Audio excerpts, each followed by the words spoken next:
నమస్తే. జై భీమ్. మూక్ ప్రజాగణం.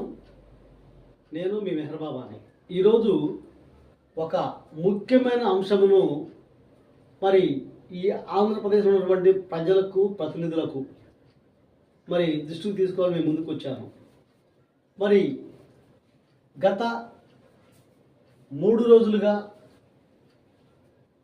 భోగి, సంక్రాంతి, అదేవిధంగా నిన్న కనుమ, మరి ఈ పండుగలకి మరి కంటే ముందు మరి వారం రోజులు ఈ పండుగ ఉందనగానే తిరువూరు రీజియన్లో ఉన్నటువంటి మరి పోలీసు, రెవెన్యూ అధికారులు మరి కోడి పందాలు వేస్తే ఊరుకోమని మరి ఈ సందర్భంగా ఆంధ్రప్రదేశ్ మరి హైకోర్టు, ఉన్నత న్యాయస్థానము ఒక ఆదేశాన్ని జారీ చేసిందని కూడా మరి సోషల్ మీడియాలో, అదేవిధంగా ఛానల్లో కూడా కొన్ని ఛానల్లో కూడా మరి ఇది వైరల్ అయిపోయినటువంటి సందర్భాలు లేకపోలేదు. మరి చాలామంది, కొంతమంది కూడా న్యాయస్థానానికి మరి పిటిషన్లు కూడా, మరి కంప్లైంట్లు కూడా చేసినట్లు కూడా మరి ఆరోపణలు ఉన్నాయి. అదేవిధంగా మరి ఈ నేపథ్యంలోనే ఏపీ, ఆంధ్రప్రదేశ్ మరి హైకోర్టు మరి కొన్ని ఆంక్షలను విధించినట్లు కూడా మరి గ్రూపులలో, మరి ఛానల్లో కూడా వైరల్ అవుతున్నాయి. మరి అయితే ఈ నేపథ్యంలో చూసినట్లయితే మరి ఈ పండగకి ముందే మరి పోలీసు అధికారులు, రెవెన్యూ అధికారులు హడావిడి చేసి మరి కత్తులు కొన్ని చోట్ల, మా తిరువూరులో అయితే కొన్ని చోట్ల కత్తులను మరి పట్టుకోవడం, అదేవిధంగా మనుషులు మరి మిషన్లు పట్టుకోవడం, హడావిడి చేసే సందర్భాలు లేకపోలేదండి. మరి ఇక పోతే సంక్రాంతి పండుగ 2 రోజులు ఉందనగానే నేను ఒక మానవ హక్కుల పరిరక్షణ సమితి మరి ఆంధ్రప్రదేశ్ వైస్ ప్రెసిడెంట్గా, అదేవిధంగా ఒక జర్నలిస్ట్గా, అదేవిధంగా ఒక సామాజికవేత్తకు కూడా మరి నేను తిరువూరు రెవెన్యూ డివిజనల్ అధికారి వారికి, అదేవిధంగా తిరువూరు పోలీస్ సర్కిల్ ఇన్స్పెక్టర్ వారికి మరి అయ్యా హైకోర్టు ఆదేశాలను పాటించాలి అని నేను ఒక వినతి పత్రం కూడా ఇవ్వడం జరిగింది. అదేవిధంగా మరి ఇచ్చిన తర్వాత కూడా మరి మొదటి రోజు కోడిపందుల బెర్రీలో పోవడం జరిగింది. పోతే మరి అదేవిధంగా ప్రతి చోట కూడా పందాలు జరుగుతుంటే నియోజకవర్గంలో ఉన్నటువంటి ప్రతి బెర్రీని కూడా నేను టచ్ అయిన సందర్భాలు లేకపోలేదండి. ఫోటోలు తీసుకున్నాను, వీడియోలు తీసుకున్నాను. ఏమిటని కొన్నిసార్లు నేను ప్రశ్నిస్తే మీకెందుకు, మేము అధికారులతో మాట్లాడుకున్నామని మరి చెప్పినప్పుడు నేపథ్యాలు లేకపోలేదండి. కాబట్టి ఇవాళ మొదటి రోజు, 2వ రోజు, 3వ రోజు కూడా మరి బెరుల్లోకి వెళ్ళి మరి ఫోన్ చేస్తే అధికారులు స్పందించడం లేదండి. విధులను గాలికి వదిలేశారండి. మరి ఈ కోడి పందెందారులు తప్పు వార్త ఎట్టలేదండి. ఎందుకంటే ఈరోజు మరి హైకోర్టు ఆదేశాలను ఉల్లంఘించింది ఎవరంటే మరి ఈరోజు ఈ ఉల్లంఘన ఎవరి కింద పడుతుంది?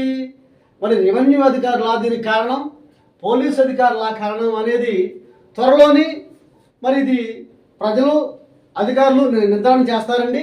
ఇదిగో చూడండి, ఇప్పుడు నా సీన్ వెనకమాల కూడా మరి తిరువూరులో పలు చోట్ల మరి కోడి పందాల బెర్రలతో మరి డేట్లతో సహా ఉన్నాయండి.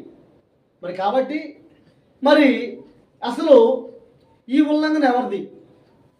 మరి మన పిల్లలకి రోడ్డు మీద బైకులు ఇస్తే మరి పోలీసు అధికారులు, రెవెన్యూ అధికారులు ఏమంటున్నారంటే తల్లిదండ్రులే తప్పు అని చెప్పేసి దానికి మరి తల్లిదండ్రుల బాధ్యత వహించాల్సింది అని కొన్ని చోట్ల కూడా మనం ఇన్ని సందర్భాలు ఉండేయండి.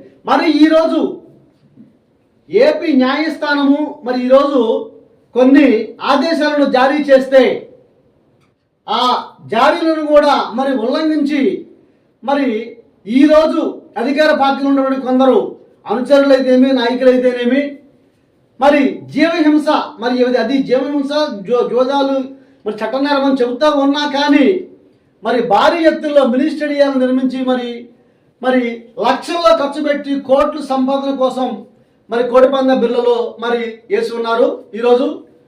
మరి కాబట్టి ఈ ఉల్లంఘన ఎవరిది? ఈ ఉల్లంఘనపై మరి ఎవరు చర్యలు తీసుకోవాలి? పిల్లలకి బైకులు ఇస్తేనే తల్లిదండ్రులు తప్పు అంటున్నారు. ఈరోజు మరి ఇన్ని కోట్లు లక్షలు పెట్టి బిల్లులు వేసి మరి కారు స్టాండు, మరి బైకులు స్టాండు, ఇవన్నీ ప్రతిదానికి అడిగడుగును కూడా వసూళ్లు చేస్తూ కోట్లలో వ్యాపారము చేతులు మారుతూ మరి కోడి జూద పంద్యాలు జరుగుతూ ఉంటే ఈ బాధ్యత, ఈ ఉల్లంఘన ఎవరిది, ఈ తప్పు ఎవరిది అని నేను ఈరోజు మరి ఈ మంచి కూటమి ప్రభుత్వాన్ని, ప్రభుత్వ అధికారులు ప్రశ్నిస్తూ ఉన్నాను. ఎందుకంటే మరి వాళ్ళ ఒక బైక్ వేసుకెళ్తే పిల్లలు తల్లిదండ్రులే లోపమని చెబుతున్నారు, బాధ్యతని చెబుతున్నారు. మరి ఇన్ని కోడిపందాల బర్లలో నియోజకవర్గంలో ఇన్ని మండలాల్లో ఇంత భారీ ఎత్తున కోడిపందాలు వేస్తుంటే విధులను గాలికి వదిలినటువంటి అధికారులదా, లేకపోతే ఈ నేపథ్యం బిరులు నిర్వహించిన వారిదా? బిరులు నిర్వహించిన వారిది ఎలా అవుతుందండి? అవ్వదు, తప్పనిసరిగా అవదండి. ఎందుకంటే దొంగోడు వాడి హ్యాబిట్స్ ఏంటి? దొంగతనం చేయాలని వాళ్ళు డబ్బులు తీసుకోవాలండి. కానీ దొంగల కోసము మరి జోదాల కోసం ఏర్పడినటువంటి ప్రభుత్వ జీత భత్యాలు మరి బొక్కుతూ మరి ఈడ విధులను గాలికి వదిలేసి దొంగలు వదిలేసినటువంటి అధికారులదే ఈ లోపం అండి. కాబట్టి ఈ లోపాన్ని ఎవరిదో తెలుసుకోవడానికి త్వరలోనే ఏపీ న్యాయస్థానాన్ని తప్పనిసరిగా మరి ఈ మానవ హక్కుల పరిరక్షణ వేదిక నుంచి, అదేవిధంగా ఒక జర్నలిస్టుగా, ఒక సామాజిక వేత్తకు కూడా నేను ఈ ఉల్లంఘన ఎవరిదో తెలుసుకోవడానికి సిద్ధంగా ఉన్నాను. మరి అదేవిధంగా ఈ వీడియోనండి మీరు చూసి లైక్లు చేయొద్దండి, కానీ ఈ వీడియో లాస్ట్ వరకు చూడండి. అదేవిధంగా మరి వాళ్ళ నియోజకవర్గాల్లో ఉన్నటువంటి మరి ప్రతి మండలంలో కూడా మరి వాళ్ళ అవినీతి అక్రమాలు, మట్టి మాఫియా దగ్గర నుంచి అన్ని మాఫియాలు కూడా ఈరోజు సహకరిస్తున్నటువంటి మరి అరికట్టినటువంటి అధికారులే సహకరిస్తూ ఉంటే మరి నాలా మీల మరి సామాజిక వేత్తకు ఉన్నటువంటి మరి పౌరులు కూడా అవినీతి అక్రమాలు దాస్తూ ఉంటే ఈ సమాజం ఇలాగే పోతుందండి. కాబట్టి ప్రతి ఒక్క యువకుడు కూడా, ప్రతి ఒక్క జర్నలిస్ట్ కూడా ఇవాళ ఒక ఆయుధంలో తయారై అవినీతిని అక్రమం ప్రశ్నిస్తేనే ఈ సమాజము మరి ఒక ముత్యంలో తయారవుతుందండి. ఇవాళ చాలా మంది బిల్లులోకి వెళ్తున్నారండి. ఇవాళ బిల్లులోకి వెళ్ళి లోగో పట్టుకొని ఛానల్ వాళ్ళు, మిత్రులు, మరి ఇవాళ అధిష్టానం కొన్ని ఆదేశాలు జారీ చేసింది కదా, మరి మీరు ఈ ఆదేశాల గురించి మరి మీ స్పందన ఏంటి అడగట్లేదండి. ఏమండి ఈరోజు మరి ఇక్కడ కోడిపందాలకు వచ్చారు కదా మీడియా మిత్రులు కొందరు పెద్ద పెద్ద బరువులోకి వెళ్ళిపోయి లోగోలు పెట్టేసి, ఏమండి ఇక్కడ అన్ని వసతులు బాగున్నాయా అడుగుతున్నారండి. ఏం వసతులండి?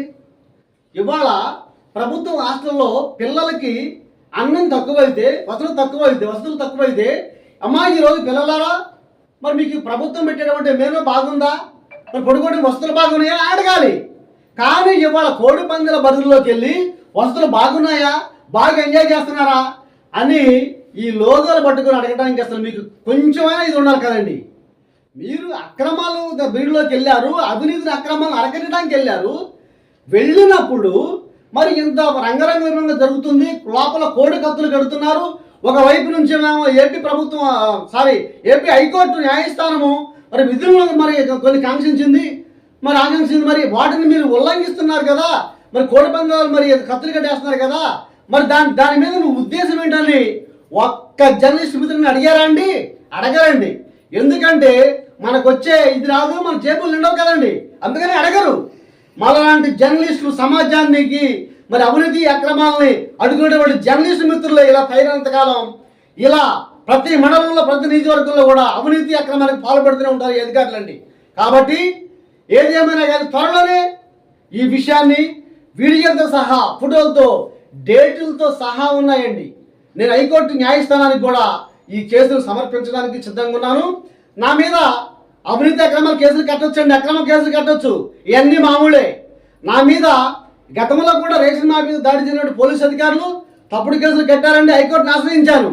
కానీ ఈరోజు నాకు మరి అక్రమ కేసులు బనాయించకుండా హైకోర్టు నాకు న్యాయస్థానం మీద నాకు రక్షణ కల్పించాలని ఈ సందర్భంగా నేను న్యాయస్థానం కూడా వేడుకుంటూ మరి ఈ సందర్భంగా మరో సంచికలో మళ్ళీ కలుద్దామండి. నమస్తే, జై భీమ్.